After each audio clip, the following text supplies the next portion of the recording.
There was a mysterious girl in the quiet corner of a city park. A girl in black sits alone on a stair, reading her book. A large meshed veil hangs over her hair, which nevertheless shines through with a calm and unconscious beauty. When she turns a page, the book slips from her hand, and a young man who was hovering nearby pounces upon it. He returned it to her with a gallant, hopeful air.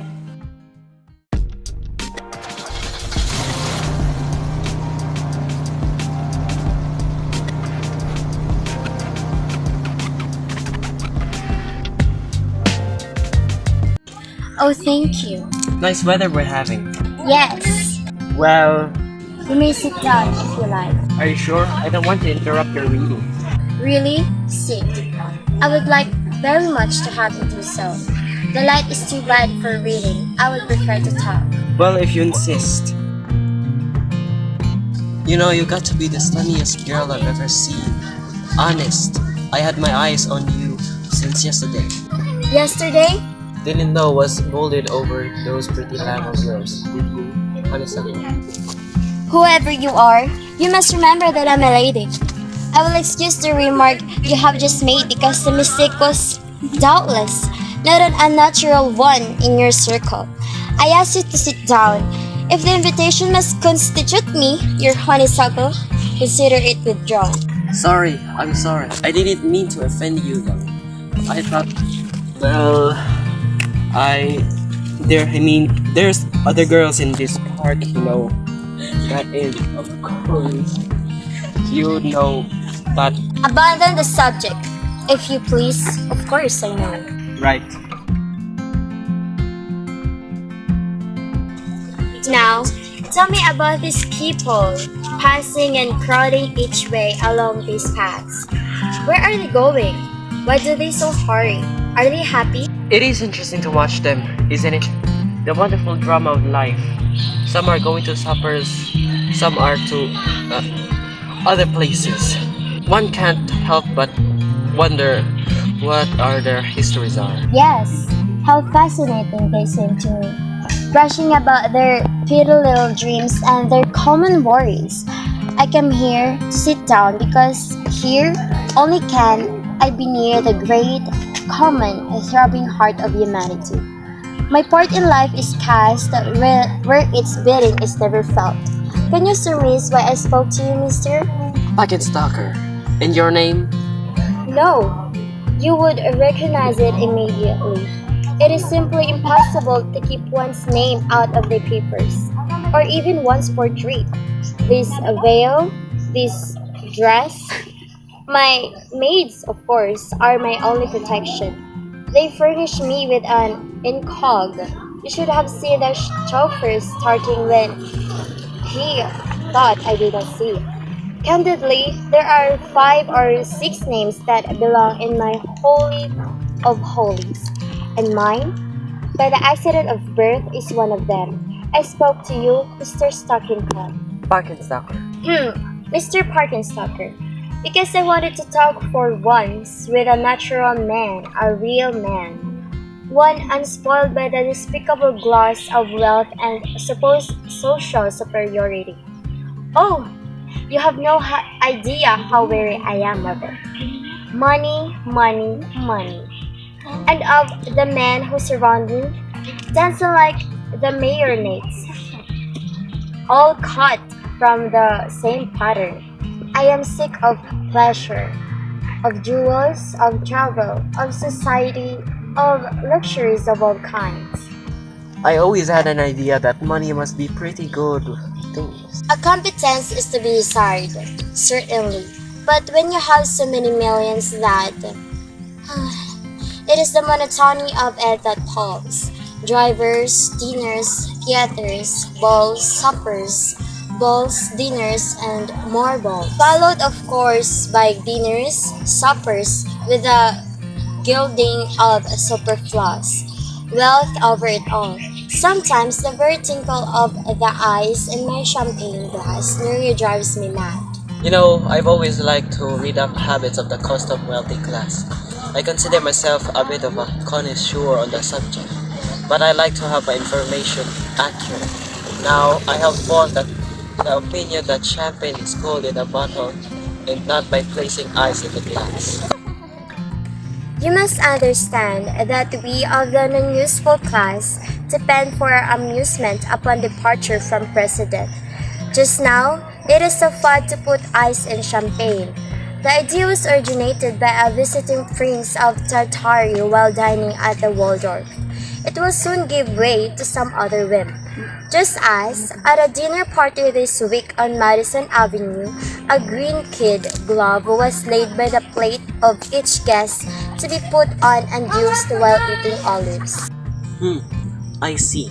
These special diversions of the inner circle do not become familiar to the common public. Of course. Of course, it's quite fascinating. I've always wanted to participate, at least witness firsthand the ritual of belief. We are drawn to that which we do not understand. I guess that's true.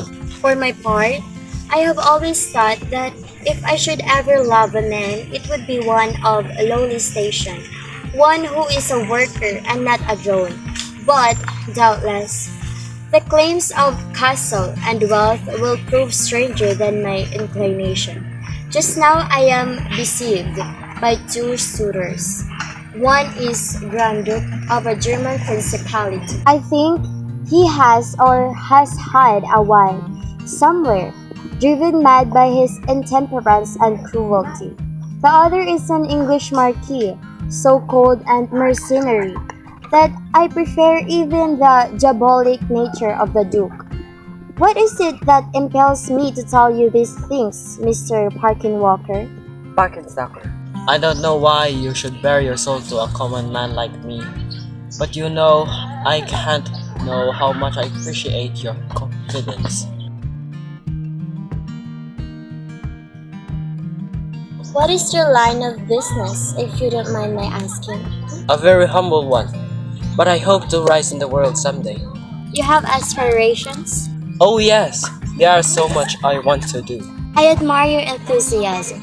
I, myself, can find very little to be enthused about, burdened as I am by the constant pleasures and diversions of my class. Do you really mean it before when you said you could love a man lowly station? Indeed, I did, but I said might. Why only might? Well, there is the Grand Duke and the Marquis to think of. You know, But you've said it yourself. They're so cold.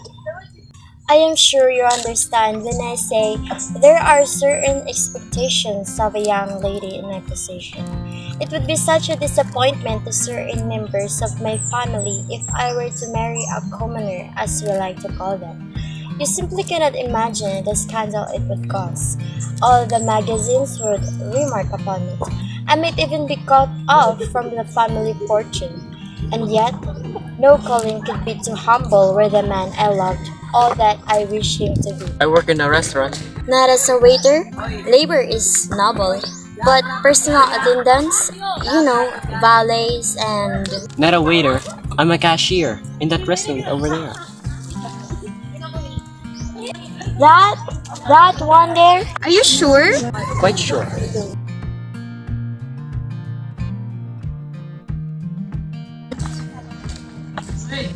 Oh, What is it? What's wrong? I'm late for an engagement. An engagement? Yes, Some sort of... yes. Will I see you again? I don't know. Perhaps, but the women sees me again. I must go quickly now. There's a dinner and a box at the play, and the same old round. Perhaps you notice an automobile at the upper corner of the park. As you come, one with a white body. A red running No, deer? no. If you have the slightest regard for my wishes, you will remain on this bench for 10 minutes after I have left. I do not mean to question your intentions, but you are probably aware that autos generally bear the monogram of their owner. Again, good night.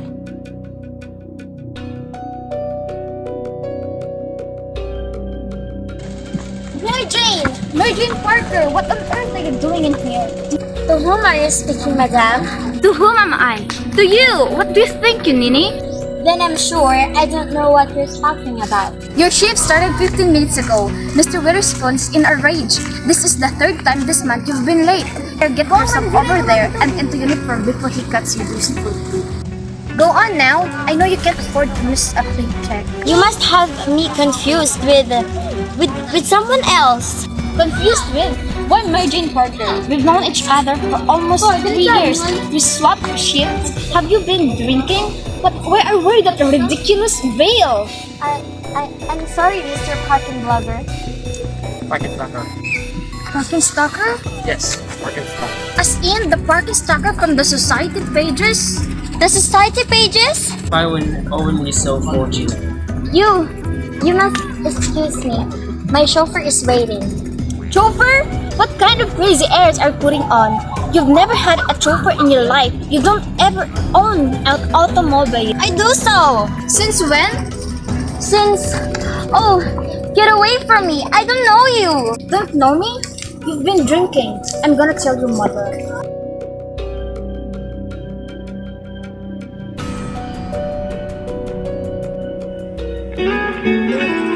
Begging your pardon, sir. Yes, ma'am. I don't mean to intrude, but your dinner reservation, shall I cancel? Or? No, I'm coming. Very good, sir. The Oro is waiting.